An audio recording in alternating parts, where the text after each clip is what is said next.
여러분 안녕하십니까? 4월 24일 목요일입니다. 박명석입니다. 역시나 트럼프 대통령, 트럼프 풋의 힘은 강력했습니다. 어제 이 시간에 트럼프 대통령이 속보를 막 쏟아냈었죠.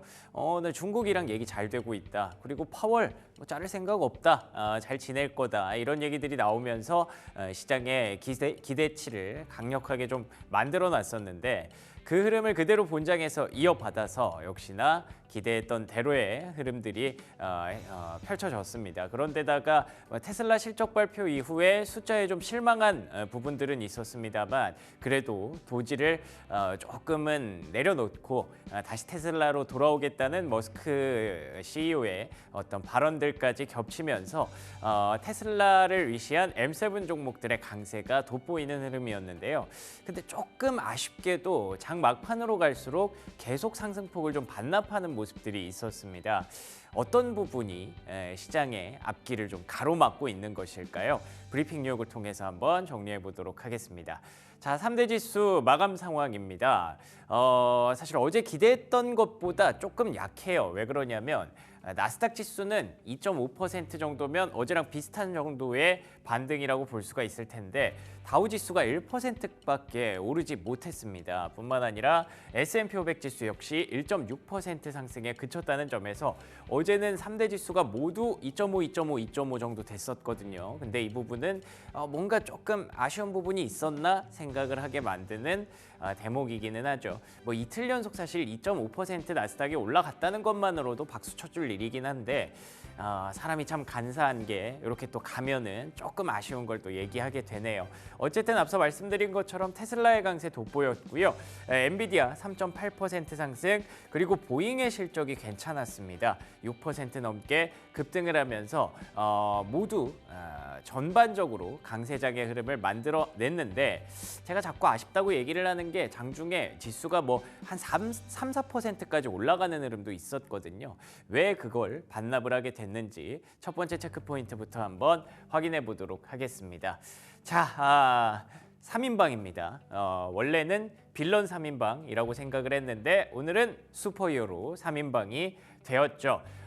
CNBC에서도 딱 이 세 명을 짚으면서 트럼프, 베센트, 머스크 이 사람들이 시장에서 원하는 그 안도감을 다 같이 입을 모아서 하루 만에 제공을 했다. 뭔가 셋이 얘기를 했을까요? 정부에서 야 우리 내가 이 얘기할 테니까 네가 이 얘기해라 뭐 이런 상황 막전 막후에 그런 흐름이 있었을 수도 있을 것 같은데 뭐 다 알고 계시겠지만 간단하게 한 번 더 정리해 보면 일단은 베센트가 먼저 흐름을 끊었죠.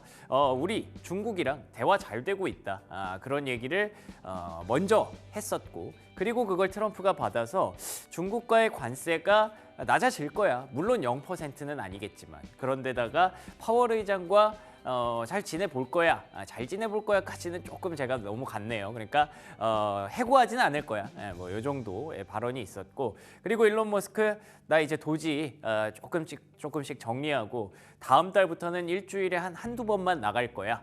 이런 얘기들이 시장에서 되게 원했던 부분들을 탁탁탁 짚어서 다들 알고 있는 것 같아요. 확실히 다들 경제인 기업인들 출신이다 보니까 어떤 얘기하면 좋아하는지를 알고 있었던 것 같습니다. 거기다가 다음 장 넘겨주시면 베센트가 한마디 더 했습니다. Opportunity for a big deal. 그러니까 미국과 중국은 오히려 이번 기회가 엄청나게 큰 서로에게 윈윈할 수 있는 이득을 취할 수 있는 큰 기회가 될지도 모른다라고 얘기를 했기 때문에 이렇게 되면 지금 막 145대 125인가요? 그 관세가 진짜 많이 낮아질 수도 있겠다라는 예상들이 가능하겠죠. 이게 사실 조삼모사 같은 건데 어쨌든 아무리 낮아진다고 해도 0%보다는 높잖아요. 그래서 서로 관세는 계속 부과하는 거지만 그래도 145대 125라는 그 트럼프식 전략인 거죠.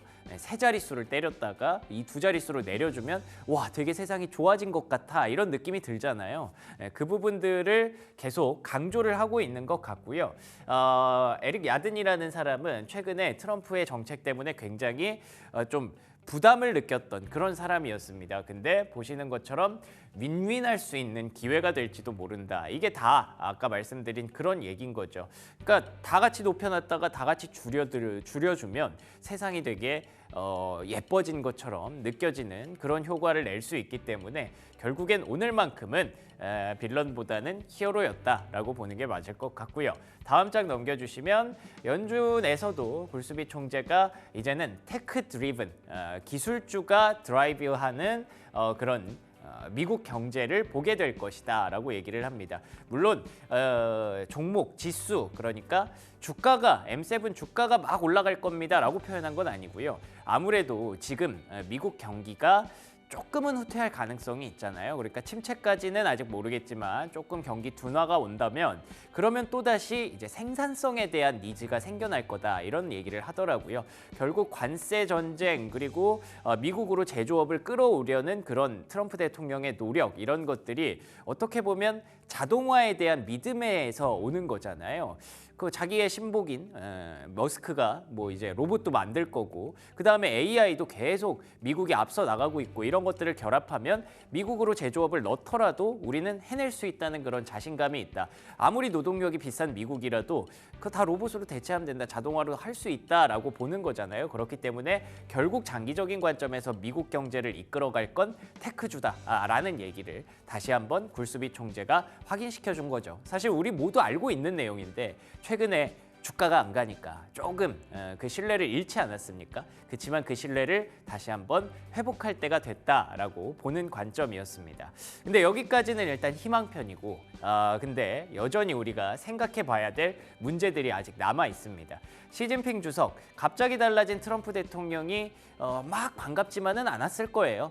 뭐야 갑자기 계속 우리 때리더니 갑자기 왜 저러지? 이런 생각을 좀 했던 것 같고 결국에는 위협과 강압을 중단해야 우리가 협상 테이블에 올라갈 것이다 라는 전제 조건을 걸었습니다. 지난번에도 한번 그랬잖아요.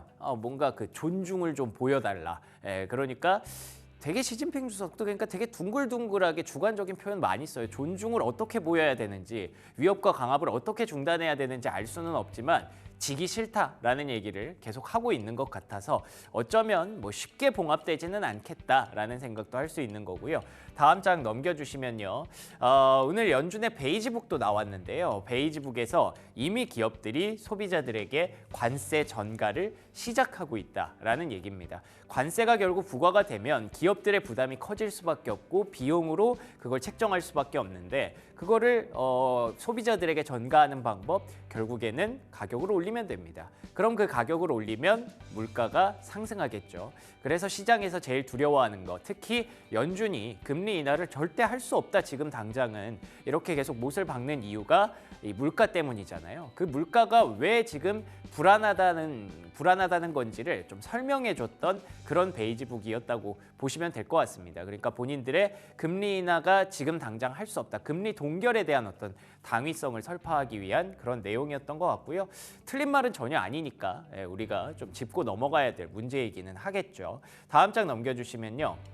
그래서 결정적으로 계속 그 금리를 많이 봐야 된다라는 말씀을 드리잖아요. 금리가 이렇게 급등하면 그때마다 항상 베센트가 등장하고 베센트가 수습을 해서 시장이 올라간다라는 공식처럼 최근에 좀 나오고 있다라고 말씀드렸는데 오늘 시장에서 아까 보여드렸던 그 슈퍼히어로 3인방이 시장을 막 안도시키려고 했음에도 불구하고 금리가 쭉 내려가다가 이걸 다시 다 올려놨어요. 그러니까 시장에서는 야 그렇다고 해서 지금 관세 당장 없어지는 거 아니잖아. 그렇다고 해서 중국이랑 지금 다 화해하는 거 아니잖아 라는 그런 메시지가 좀 들어갔던 것 같습니다. 그래서 금리를 보면서 야 이게 우리가 완전히 마음 놓을 때는 아니구나 라는 생각이 결정적으로 좀 들었고요. 그러면 우리에게 지금 필요한 게 뭘까? 다음 체크 포인트인데요. 일단은 시장에서는 오늘까지 이틀 동안의 반등을 숏스퀴즈일 수도 있다라고 보는 관점이 있더라고요. 이렇게 급격하게 나스닥이 이틀 연속 2% 넘게 상승한 것에 대해서 사실 성과만 놓고 보면 달라진 건 없잖아요. 뭔가를 만들어낸 게 아닌데 그냥 뭐 이렇게 될 거야, 우리 잘 될 거야 라는 얘기만으로 이렇게 올라갈 수는 없다라고 의심의 눈초리가 있는 건데요. 다음 장 넘겨주시면 결국 우리에게 필요한 건 성과겠죠. 뭔가 이제부터는 옵티미즘, 그냥 단순히 그냥 막연한 그런 기대감, 긍정회로 이런 것들로만은 이 선을 넘어갈 수 없다라는 거죠. 오늘 딱 봐도 여기서 이렇게 쭉 올라가다가 윗꼬리를 길게 달았다는 것 자체만으로 다음 레벨업을 하기까지는 여기서 뭐 관세에 대해서 서로 양보를 한다든지 뭔가 좀 아름다운 그림을 좀 만들어내야 된다. 성과를 하나씩 이제 트럼프 정부가 보여줄 때다라는 니즈를 어필하고 있는 것 같더라고요. 그래서 다음 장 넘겨주시면 오늘 대한민국에게는 굉장히 중요한 역사적인 그런 날이죠. 24일이잖아요. 오늘 밤부터 아마 지금 뭐 최상목 경제부총리도 간 걸로 알고 있고 우리 외교부 장관도 간 걸로 알고 있는데 2+2 회담이 있을 거라고 하죠. 모르겠어요. 우리나라도 일본이 하는 걸 봤으니까 일단은 지금 당장 서두르지는 않겠다라는 얘기를 하고 떠나셨더라고요. 그래서 조금은 다행인 것 같다는 생각이 들기도 하는데 근데 여기 보시면 자동차만큼은 조금 스피디한 솔루션을 만들어내고 싶은가 봐요. 자동차 쪽에서 아무래도 뭐 현대차가 미국 쪽에도 뭐 로비 아닌 로비를 했죠. 공장 지어주겠다고 했으니까. 그리고 우리 정부랑도 계속 커넥션이 좀 있었을 겁니다. 그래서 그런지 자동차만큼은 좀 시급한 문제라고 보고 있는 것 같아서 과연 성과가 나오는지 한번 보시면 좋을 것 같고요. 이 외에 또 베트남도 사실 급하잖아요. 베트남이 전 세계에서 상호관세를 제일 세게 받은 그런 나라였기 때문에 베트남이랑도 미국이 이제 협상 테이블을 만들기 시작했는데 일본, 인도 그리고 이제 이번 주말에는 한국, 베트남까지 뭔가 조금씩 성과를 만들어낸다면 다음 주엔 S&P 500과 나스닥도 한 발짝 더 레벨업을 할 수 있지 않을까 기대를 해봅니다. 자, 그러면 종목들의 흐름 한번 보도록 하겠습니다. 종목의 흐름은 굉장히 명확합니다. 그린라이트가 딱 이 오른쪽에 좀 더 많고요. 그리고 이쪽 왼쪽에는 레드라이트가 많이 들어와 있죠. 보시는 것처럼 이쪽에 들어와 있는 종목들이 P&G, 월마트, 코스트코, 그리고 코카콜라, 펩시코 이런 종목들입니다. 버라이즌도 있네요. 그러니까 우리에게 손이 진짜 안 가지만 근데 최근에 뉴욕 증시가 많이 하락하는 과정에서 상승했던 종목들 이쪽에서 이제 필수 소비재 이런 종목들 쪽에서 전부 M7으로 지금 넘어갔던 그런 흐름 저는 뭐 물론 다 같이 올라가면 좋겠지만 이 서학개미 분들의 어떤 투자 성향을 고려했을 때 이게 정의로운 그림이다라고 생각을 합니다. 이 외에 혹시 우리가 주목할 만한 종목들이 있는지 찾아봤는데요. 실적 시즌이잖아요. 그래서 실적 발표하고 시간의 움직임들을 한번 체크해봤습니다. 첫 번째로 제가 놀랐던 건 반도체였습니다. 반도체가 뭐 안 좋다 그렇게 얘기를 했었는데 텍사스 인스트루먼트 그리고 램리서치가 일제히 실적 발표하고 시간의 주가 급등하고 있습니다. 그 급등의 배경도 놀라운 게 2분기 가이던스를 높였어요.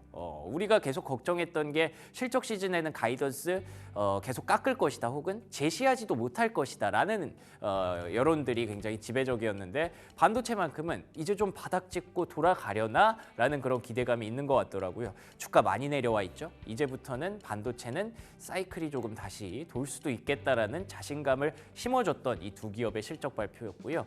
그렇지만 다음 장 넘겨주시면 IBM의 주가는 현재 급락을 하고 있습니다. 뭐 AI 쪽에서 뭐 그렇게 중요한 기업은 아닙니다만 그래도 내일 이제 알파벳 실적을 앞두고 AI에 대한 어떤 투자 심리를 한번 엿볼 수 있는 구간이었는데 아쉽지만 현재 시간의 주가가 급락을 하고 있고요. 근데 그렇다고 그렇게 나쁜 것까지는 없었거든요. 근데 앞에서 반도체가 좀 긍정적인 가이던스를 높여버리니까 그에 비교해서 상대적으로 좀 안 좋아 보이는 경향은 좀 있는 것 같더라고요. 어쨌든 알파벳 실적 발표 앞두고 이렇게 급락이 나와서 조금 아쉽다라는 생각이 들었고요. 그리고 마지막으로는 치폴레입니다. 치폴레가 아시는 것처럼 이제 멕시칸 푸드이기 때문에 처음 멕시코한테 관세를 부과했을 때부터 걱정이 누적됐던 보시는 것처럼 주가의 하락이 지속됐던 그런 종목이었는데 이번에도 실적이 조금 미달했습니다. 결국에는 지난 실적부터 좀 안 좋았다는 게 치폴레의 발목을 잡았던 것 같고요. 현재 시간외에서 주가가 하락하고 있는 걸 보면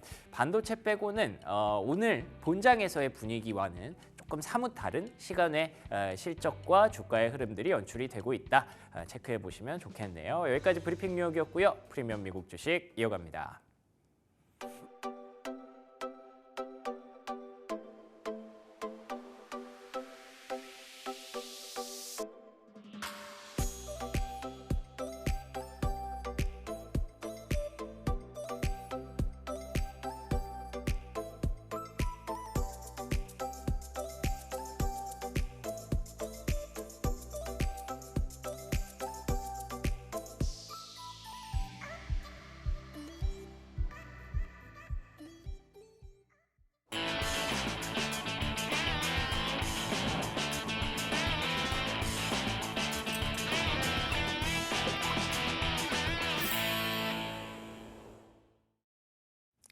프리미엄 미국 주식 들어왔습니다. 목요일 순서 함께하는 그레너리 투자자문 이완수 대표 나오셨습니다. 안녕하십니까? 네, 안녕하십니까? 네, 반갑습니다. 뭐 어제와 오늘은 사실 마음이 좀 편안하네요. 네, 그렇죠.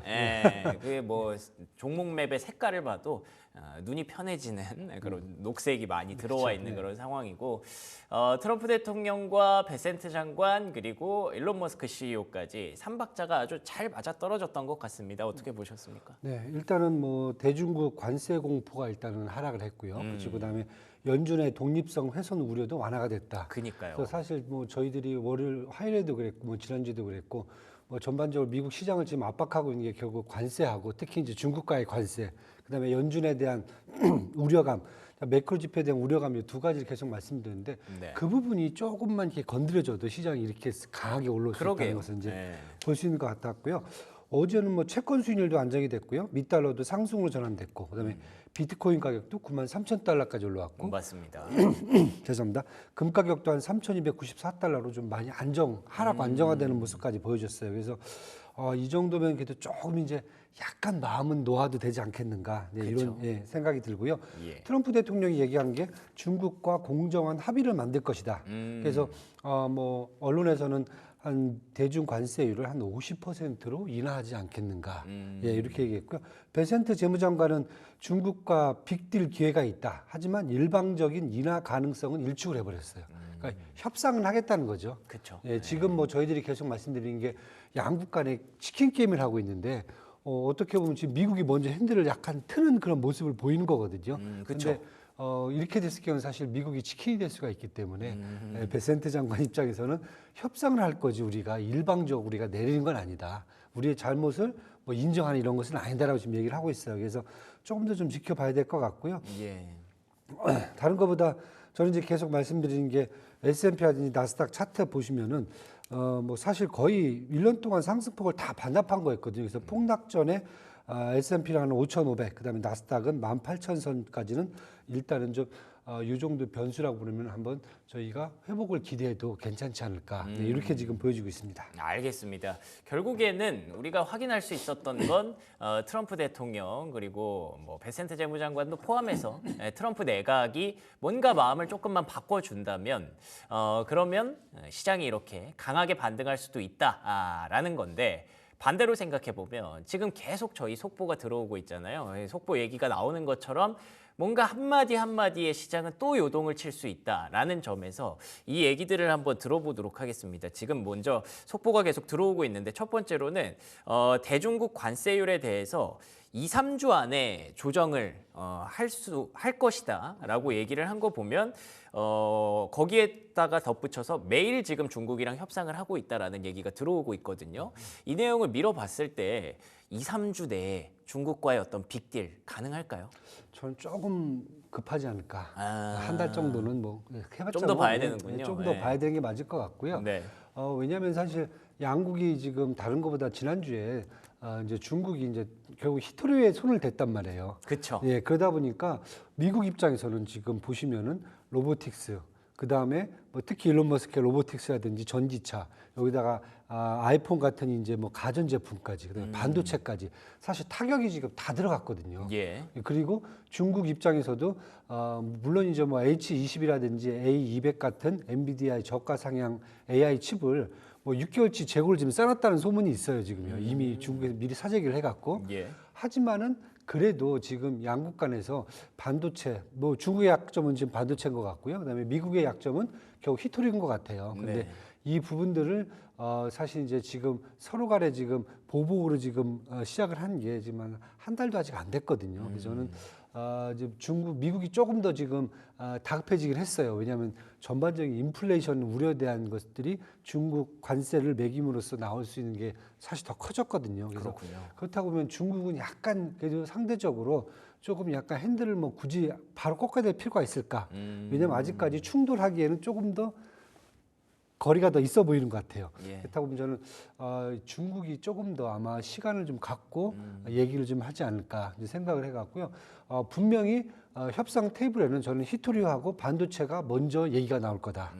그리고 그 부분에 따라서 결국은 지금 보고 있는 엔비디아라든지 뭐 마이크론 테크놀라든지 인텔 같은 그런 레거시 반도체 회사들 미국에서는 반대로 이제 중국 같은 경우 이제 소재 회사들 이런 회사들이 아마 이제 협상 테이블에서 가장 큰 인기를 끌지 않을까 이렇게 지금 보여지고요. 예. 아마 뭐 중국이 제가 봤을 때 뭐 바로 급하게 나올 것 같지는 않아요. 그러게요. 지난주에 예. 동남아 3개국 일단 순회를 했고요. 그다음에 이번 주에도 지금 얘기되는 게 유럽 국가들 지금 이제 중국 방문이 또 이어지고 있기 때문에 중국은 아직 카드가 몇 개가 더 있어요. 그래서 저는 아마 협상을 지금 계속 원하는 것은 일단 미국 쪽이기 때문에 중국은 조금 시간 갖고 가는데 분명히 협상 테이블에 나온다. 예. 네, 이렇게 지금 보시면 될 것 같습니다. 알겠습니다. 간밤에도 저희가 아까 초반에 말씀드렸던 그 트럼프 대통령의 발언들과 베센트 장관의 발언들이 사실은 어떻게 보면 말씀하셨던 그 막 진짜 폭주기관차처럼 달리다가 진짜 끝나지 않을 것처럼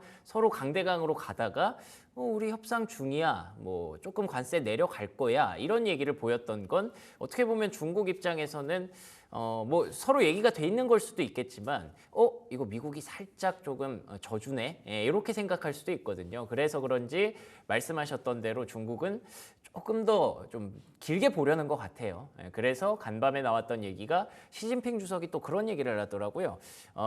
조금 그 위협적이고 이런 강압적인 태도를 버려야만 우리가 협상할 수 있다라고 얘기하는 걸 보면 확실히 본인이 조금 더 카드를 많이 쥐고 있다라는 걸 아는 것 같더라고요. 체면을 좀 세워달라는 거죠. 그렇죠. 쉽게 얘기해서 그리고 여태까지 사실 시진핑 이제 그 국가주석의 얼굴을 보면은 그렇게 편한 얼굴은 아니었어요. 그러니까 그만큼 본인도 스트레스를 받은 거고 이번에 어떻게 국가에 사활을 걸었다는 얘기가 되는 건데 그렇다고 보면 최소한의 이제 자기들의 어떤 존경심은 보여달라. 이제 그런 부분이 있기 때문에 제가 그래서 바로 들어오질 않을 거다. 조금 그래도 미국이 생각했던 것보다는 한 1, 2주 정도는 조금 더 시간을 갖고 이제 보셔야 될 것 같다. 이렇게 지금 보여지고 있습니다. 좋습니다. 근데 지금 들어오고 있는 속보에 따르면 월스트리트 저널에서 최대 65% 인하 가능성. 이 숫자가 좀 구체적으로 제시된 적은 없었잖아요. 65%가 인하된다고 가정하면 지금 145라고 놨을 때는 이제 80%까지 두 자릿수까지 떨어진다는 거거든요. 그렇죠. 네. 그러면은 이거는 시장에서 좀 좋아할 만한 그런 재료일까요? 어떻게 보세요? 사실 좀 약간 애매해요. 전 솔직히 말씀드리면 80이라는 숫자도 좀 높아 보이긴 높아 보이 하네요. 65도 높아 보이고 네. 저는 사실 50 밑으로 내려가야 그래야 이제 중국이 협상에 임하지 않을까. 네. 왜냐하면 이제 일기 때 보시면 평균 관세율이 25%였단 말이에요. 그랬군요. 그럼 그때는 굳이 뭐 히토리라든지 이런 거 쓸 필요 없이 위안화를 좀 약세로 좀 전환시키고 그다음에 이제 중국이 수출 보조금도 좀 주고 그다음에 중국 기업 수출 기업들이 자기들의 마진도 좀 깎고 이렇게 했을 경우에 사실 이제 중국이 들어가는 플러스 마이너스가 되는군요. 그래야 이제 어느 정도 자기들이 이제 커버할 수 있는 그런 수준이 되거든요. 근데 65%만 사실 그걸 할 수 있는 수준이 안 돼요. 솔직히 말씀드려요. 그러네요. 최소한 저는 한 40에서 50% 정도까지는 내려줘야 그래야 어떻게 보면 이제 중국 입장에서도 이제는 그래도 좀 어느 정도 우리가 이 매니지할 수 있는 그런 우리도 핸들을 꺾어도 되는 그런 수준까지 온 거라 저는 지금 보고 있고요. 만약에 그렇지 않을 경우에는 지금 중국 입장에서는 계속 지금 쓰고 있는 정책들이죠. 내수를 계속 부양한다든가 EU와의 무역을 확대한다든가 EU 동남아 쪽 그다음에 위안화를 계속 블록한다든가 이 방법을 계속 쓸 수밖에 없어요. 그리고 뭐 당장 눈에 보이는 것은 히토리라든지 아니면 미국 국채 아니면 달러와 갖고 있는 거 그다음에 애플이라든지 테슬라 월마트에 대한 압박 이런 부분들이 계속 갈 수밖에 없어요. 그래서 저는 한 50% 인하 정도까지 한번 내려가야 되지 않겠는가. 그래야 아마 중국이 이 정도쯤 되면 자기들도 협상을 하면서 적극적으로 좀 나오지 않을까 이런 생각을 좀 저는 해봅니다. 지금 또 딱 보니까 들어오는 속보는 50%까지 품목 따라 또 다르다고 합니다. 그렇죠. 네. 이게 진짜 1분 1초 얘기가 자꾸 달라지니까 그렇죠. 네. 이게 우리가 참 대응하기 어려운 건데 자꾸 간을 보는 거죠. 이제 중국 쪽에 중국이 어떻게 반응하는지 간을 보는 것 같아요. 지금. 그래서 이 투자자분들은 굉장히 좀 혼란스러우실 텐데 뭐 이제는 사실 우리가 좀 적응해야죠. 뭐 트럼프 대통령이 하루 이틀도 아니고요. 지금 일단은 대표님께서 보고 계시는 생각은 한 50% 미만까지 좀 떨어지게 된다면 그때부터는 시장이 또 많이 환호할 수 있는 또 레벨업을 한 번 더 할 수 있는 그런 숫자인데 그 전까지는 계속 줄다리기 이어질 가능성이 높다라고 보고 계신 것 같고요. 그리고 지금은 또 푸틴 대통령 얘기가 계속 나오고 있네요. 러시아와의 어떤 관계 많이 좀 미국도 틀어졌잖아요. 네, 그렇죠. 네. 푸틴과 젤렌스키가 합의했다고 생각한다라는 내용은 또 굉장히 또 주관적인 어떤 의견인 것 같은데 이걸 미뤄봤을 때 일단 전쟁을 끝내고 싶어하는 그런 마음은 여전히 갖고 있는 것 같긴 하네요. 그렇죠. 그게 사실 중요하죠. 예. 트럼프 입장에서는 뭐냐면 자기가 당선되자마자 얘기했던 게 자기가 취임하자마자 바로 양국 간의 전쟁을 끝내겠다라고 했어요. 그랬죠. 근데 지금 벌써 뭐 며칠 지났습니까? 그러니까요. 어떻게 보면 이제 그것도 중요하고 그다음에 두 번째로는 지금 저게 정리가 돼야 솔직히 말씀드려갖고 이제 미국의 어떤 이제 재정 적자 문제라든지 그다음에 이제 지난번에는 사실 중국의 히토리를 이쪽 젤렌스키 쪽에서 가꾸려고 했었거든요. 예. 근데 그것도 사실 스톱이 됐잖아요. 그랬죠. 그다음에 이제 푸틴 같은 경우에도 어떻게 보면은 미국하고 이제 협력을 해야 미국 네. 입장에서는 중국과의 어떤 협력 부분을 러시아 쪽으로 돌려갖고 그 부분을 좀 무역이라든지 뭐 기타 등등도 가져올 수 있는 그래야죠. 예. 그런 기대감도 있었는데 그것도 지금 안 되고 있고요. 그렇다고 보면 지금 중국을 압박하는 카드가 되지 않고 있나 저는 이제 그렇게 보여져요. 그럴 수 있겠네요. 예, 예. 지금 뭐 중국 입장에서는 계속 푸틴이 미국하고 떨어져줘야 그쵸. 그래야 본인도 유럽하고 그다음에 아니면 다른 쪽하고 계속 협력할 수 있는 여지가 편하게 갈수 커지거든요. 있는데. 그래서 예. 저는 아마 트럼프는 지금 다방면으로 지금 이제는 다른 게 아니다. 중국을 압박하자. 그렇구나. 네, 압박하고 빨리 협상 테이블에 나올 수 있게 만들자는 게 생각인 것 같고요. 예. 뭐 중국 같은 경우는 지금 뭐 거의 곰이죠. 뭐 그냥 앉아갖고 배부르니까 일단 누워 있는 곰이기 그쵸. 때문에 그 곰을 어떻게 지금 굴에서 끄집어 내느냐. 음. 예, 그러한 다양한 방법들이 지금 나오지 않고 있나 이렇게 지금 보여주고 있습니다. 네. 아니 지금 속보가 너무 재밌어서 저는 실수가 좀 나오네요. 연준 의장에 전화하지 않았지만 전화할 수도 있다. 아, 네. 뭐 술은 마셨지만 음주운전은 아니다. 뭐 이런 느낌인 것 같기도 하고. 네. 어쨌든 그 파월 의장과의 관계 개선이라고 해도 될까요? 어제 나왔던 트럼프 푸 중에 하나가 대표적인 게 그거였잖아요. 나 파월 자를 생각까지는 없다. 네, 이런 부분들이 긍정적으로 작용을 했는데 뭔가 좀 이거는 좀 유화적인 제스처라고 봐야 될까요? 네, 그리고 뭐 사실 방법이 없죠. 뭐 파월 의장을 어떻게 맞아요. 해시킬 방법이 없어요. 예. 그리고 방법도 없고 그걸 하려고 했다가 사실 시장에 또 역풍을 받은 거고요. 그쵸. 예, 그렇다 보니까 저는 이제 제가 계속 그 말씀을 드려요. 트럼프 대통령이 이것저것 얘기하고 막 어떻게 뭐 막말 대잔치하는 것 같은 느낌이 오지만은 네네. 핵심은 겁니다. 자기가 추구하는 정책을 지속적으로 목표를 향해 달려가는데 시장에서 충격이 왔을 때 그 충격을 최소로 완화시키려는 그런 모습은 보여줘요. 그 중에 하나가 다시 또 이제 연준에 대해서 파월 의장에서 얘기하는 부분이 아닌가. 예. 이미 이제 금리가 자꾸 안 떨어지니까 네.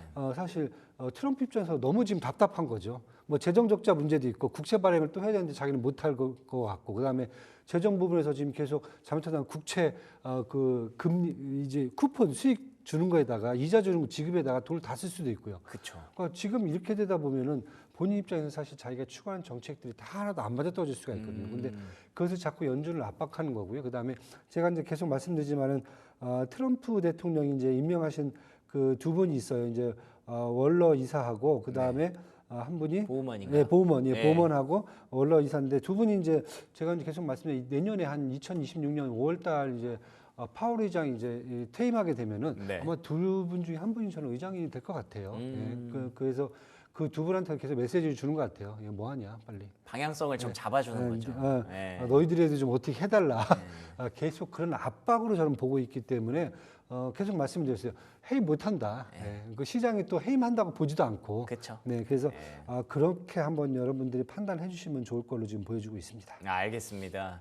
뭐 속보만 보고 있어도 재밌네요. 네, 트럼프 대통령. 우리가 굳이 뭐 예측하고 대응할 게 아니라 그냥 계속 그 트루스 소셜 켜놓고 오늘은 이 얘기 나왔습니다. 저 얘기 나왔습니다 하는 게 재밌을 수도 있겠다는 생각도 드는데 그리고 제가 아까 그 좀 흥미로웠던 내용 중에 나는 일론 머스크가 내 옆에 좀 더 오래 있었으면 좋겠다라는 속보가 아까 들어왔었거든요. 사실 일론 머스크 CEO가 나 이제 도지 좀 그 슬슬 그만 나갈 거야라고 하면서 테슬라 주가가 급등을 했는데, 근데 또 오래 곁에 두고 싶다라고 얘기를 하니까 테슬라 주주분들 입장에서는 별로 좋아할 만한 뉴스는 아닐 것 같아요. 그렇죠. 처음에 도지 들어간다고 했을 때 주가가 급등을 했거든요. 들어가니까. 근데 그동안에 이제 성과를 보더니 빨리 나와야 돼. 그래서 나온다고 하니까 또 주가가 올라갔거든요. 예. 다시 또 이제 붙잡는다 그러면 이건 저는 어떻게 될지. 그러게요. 왜냐하면 최근에 제가 계속 그 말씀을 드려요. 제가 테슬라의 펀더멘탈이 이렇게 좋은 예. 상황은 아니에요. 예. 그다음에 앞으로 전망치도 이렇게 좋은 상황은 아니거든요. 밸류에이션 측면에서 본다면은. 그런데 최근에 며칠 주가가 사실 올라간 게 이제 다른 것보다 일론 머스크가 다시 이제 나와서 뭐 스페이스X부터 시작해갖고 자율주행이라든지 이런 부분에 대해서 챙기겠다. 챙기겠다.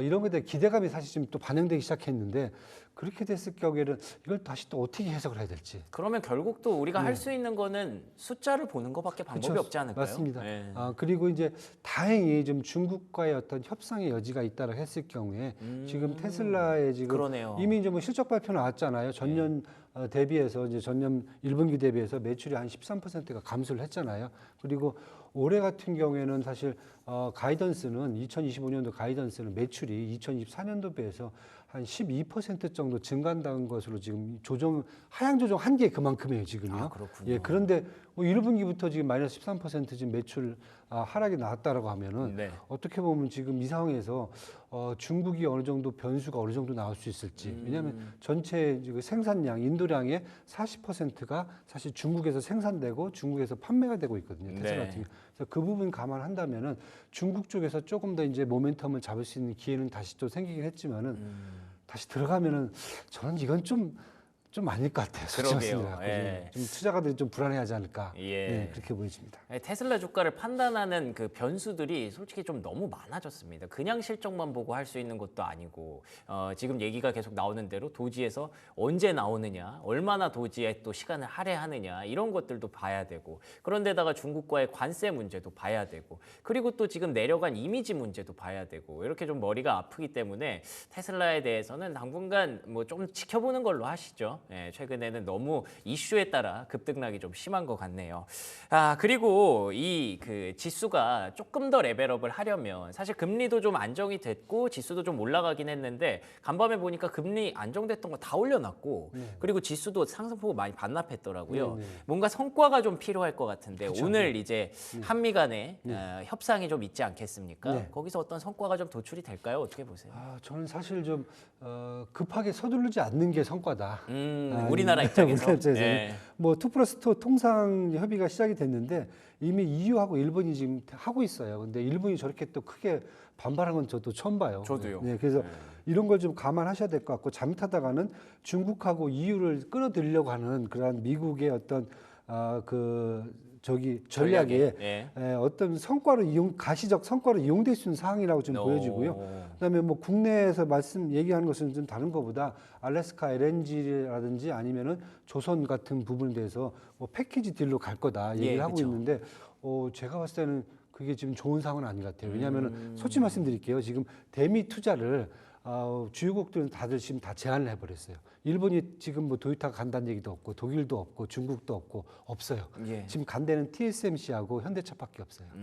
없잖아요. 지금. 그러네요. 어떤 회사가 들어갔어요? 일본은 계속 시간만 끌고 있네요. 시간만 끌고 있고 그러니까 쉽게 해서 무조건 지금 미국에다가 투자를 하고 그걸 갖고 관세 협상을 이끌겠다는 것은 제가 봤을 때는 조금 지금 다른 나라하고 좀 틀리다. 지금 그래서 저는 일단 좀 지켜보셔라. 네. 그래서 지켜본 다음에 해도 지금 늦지 않다.